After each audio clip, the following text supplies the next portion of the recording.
Bonjour à vous, c'est toujours moi, Leopoldo Rebellato, bénévole et président de l'Association internationale Incontro fra i Popoli. C'est la dernière leçon du cours en ligne du sous-développement à l'épanouissement passant par le développement.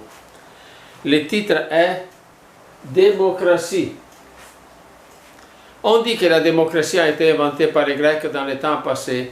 Moi, j'ai étudié même l'histoire de l'Afrique et je trouve que même en Afrique, il y avait la démocratie, peut-être différente. Et même en Asie, j'ai trouvé cas de démocratie, même 8000 ans avant Jésus-Christ, au départ, après l'ère glaciale.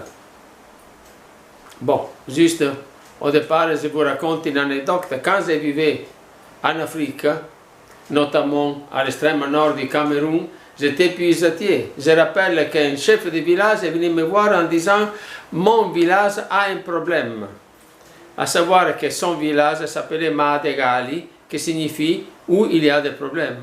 Lesquels problèmes? Il manque d'eau. Il faut que vous veniez nous aider pour résoudre le problème de l'eau. Je suis allé là comme puisatier, j'ai rencontré le chef.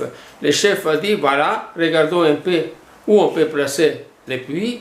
Tu reviens dans 15 jours et je te donne l'avis complet, favorable ou pas, à mon idée, de la part de tous les hommes de mon village. C'était un village d'environ une centaine de ménages.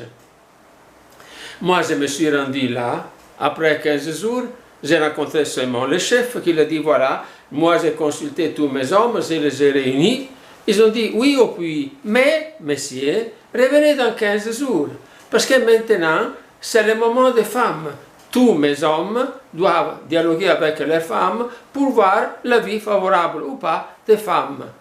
Merveilleux exemple de démocratie à l'africaine.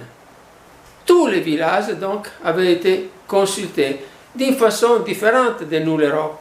Donc attention, quand vous dites l'Europe est meilleure que l'Afrique, attention, chacun a ses bijoux à mettre dans l'histoire. Revenons à nous, nous parlons de démocratie. Savoir que les cours est du sous-développement à l'épanouissement passant par le développement, mais en fonction de former des grands techniciens animateurs. Et qu'est-ce qu'ils doivent faire les grands techniciens animateurs avec la démocratie? Bien sûr, on ne peut pas se rendre dans un village, suivre un groupe d'épargne et crédit, suivre une coopérative, sans veiller qu'il y ait la démocratie interne, mais même externe, la participation de tout le monde. Alors voilà, le dernier questionnaire que j'ai envoyé à ceux qui sont inscrits et qui est sujet maintenant de cette leçon, qui est objet de cette leçon, partait justement l'individu. Qu'est-ce qu'il doit faire? Un individu, comme moi, comme toi qui m'écoutes, comme quelconque, homme, femme. Première chose, s'informer. Tu dois être informé, tu dois trouver les moyens pour être informé de ce qui se passe localement, au niveau national, au niveau continental, au niveau international. Après, bien sûr, au moment venu, il faut aller voter. Mais quand tu as voté, tu as accompli ton devoir de citoyen. Oui, j'ai accompli, mais pas terminé. Celui que tu as élu, est-ce que tu dialogues avec lui ou pas? Si lui, il n'est pas suivi par les citoyens, il fait souvent ce qu'il veut, dans les biens et même dans le mal. Et faire tout seul dans les biens et dans le mal, si c'est mal, il fait très mal. Si c'est bien, il ne fait pas un grand bien s'il n'y a pas l'entourage autour de tous les citoyens qui le conseillent. Il faut dialoguer avec les élus. Et donc, il faut participer au débat qu'il y a, participer aux initiatives. Œuvrer dans les groupes promoteur de la démocratie, promoteur des droits humains, un bon citoyen, une bonne citoyenne est inséré dans ce qu'on dit société civile, qu'au Congo il y a des groupes qui s'appellent société civile, mais tous les groupes sont société civile, même les corps de l'église c'est société civile, et partout on doit débattre de la démocratie, de la politique, de comment va mon village, ma ville, mon quartier, mon pays, au niveau africain, au niveau international. Tout le monde doit participer et œuvrer à l'intérieur. Et arriver même à dénoncer, si c'est le cas, même comme citoyen. Et là, on a des grands héros. Après, je n'ai pas écrit ici, parce qu'il n'y avait pas de place, attention à la démocratie dans la vie familiale. Les rapports homme-femme, c'est démocratique ou pas? Les rapports parents, et enfants, surtout s'ils sont adolescents, s'ils sont jeunes, est-ce qu'il y a la démocratie dans les ménages, dans les foyers? Est-ce qu'il y a de la démocratie au niveau professionnel, dans votre lieu de travail? Question, justement, à résoudre chacun pour soi-même. La démocratie, ce n'est pas donc c'est manger, voter, c'est tout. C'est tout un complexe de choses et d'activités et d'actions à entamer jour par jour. Moi, j'ai mis même l'accent sur les enseignants, parce que les enseignants forment les nouvelles générations. Et qu'est-ce qu'il doit faire un enseignant? Et vous dites l'enseignant de français, l'enseignant de mathématiques, l'enseignant de musique, l'enseignant de sciences, quelconque enseignant doit veiller à qu'il y ait la démocratie interne à son groupe. Interne. Démocratie signifie, je rappelle que quand mon épouse, quand on était au Congo, elle a nommé chef de classe une fille, tous les autres l'ont tapé. Alors mon épouse a fait un bon discours. Où est la démocratie? C'est-à-dire, raisonnons un peu ensemble, grandissez un peu au niveau des connaissances, intéressez les problèmes, intéressez les élèves aux problèmes locaux, nationaux, internationaux. Donc moi je suis prof de maths, j'enseigne les maths, mais s'il y a la guerre au Congo, s'il y a les M23 qui dérangent, qu'est-ce que je dois faire? 5 minutes, je donne pour dire à mes élèves, qu'est-ce que vous dites? Ma pensée est ça, raisonnons. Après, laissons un peu, faisons la mathématique. Mais l'enseignant n'est pas un distributeur de connaissances spécifiques, mathématiques, anglais, français, mais il est enseignant. On a fait déjà des leçons précédentes, il est éducateur.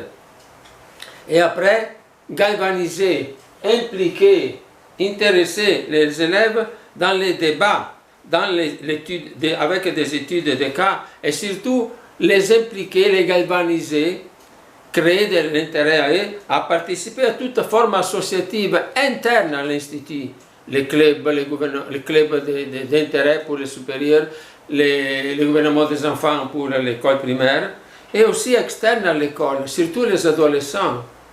Moi, enseignant, je les stimule à participer à la vie sociale, à s'insérer dans quelques groupes. Comme ça, ils comprennent. Parce que quand tu es dans un groupe, tu participes à un processus démocratique interne.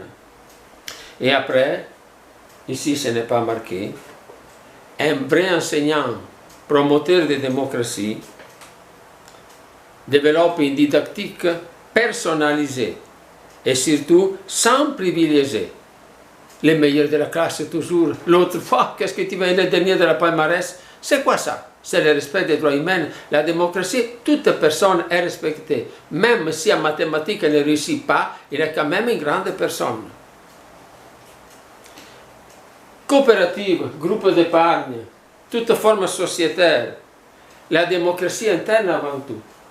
Mais là, on revient à des leçons précédentes, qu'il y ait la représentance de tout type d'âge, de tout type de genre, même les handicapés, les déplacés, les refusés, etc. Démocratie interne, l'inclusivité, justement, inclure tout le monde interne.